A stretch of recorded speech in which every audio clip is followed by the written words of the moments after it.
Memasuki tatanan era baru atau new normal yang dimulai Kamis 9 Juli, pemerintah Kabupaten Tabanan melalui Dinas Perindustrian dan Perdagangan Disperindag masih tetap membatasi waktu operasional pasar tradisional.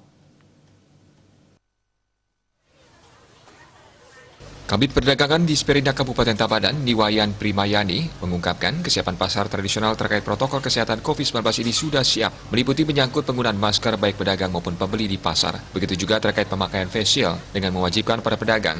Menurutnya, untuk pasar tradisional di Daupale masih kurang untuk pelengkapan pengecekan suhu tubuh termogan, karena saat ini baru memiliki 1 unit saja, sehingga sangat berpotensi menciptakan penumpukan antrian di depan pintu masuk. Dijelaskan bahwa pihaknya sudah membuatkan pengajuan untuk RKB permohonan termogan. Saat ini ada juga sejumlah pasar yang sudah siap dengan termogan yang dibeli secara swadaya. Di sisi lain, jelas Primayani, meski sudah memasuki new normal untuk di Tabanan khususnya, menyangkut jam operasional pasar masih dibatasi. Menurutnya, saat ini new normal lebih diartikan sebagai penerapan protokol kesehatan yang dilakukan di pasar tradisional. Sedangkan untuk jam operasional masih mengacu pada surat edaran atau instruksi Bupati Tabanan sebelumnya, yakni nomor 517/686/Disperindag. Saat ini belum menerima perintah untuk menormalkan jam buka pasar tradisional di Tabanan seperti semula. Artinya, saat ini pasar tradisional di Tabanan masih operasional dari pukul 8 WITA sampai 15 WITA.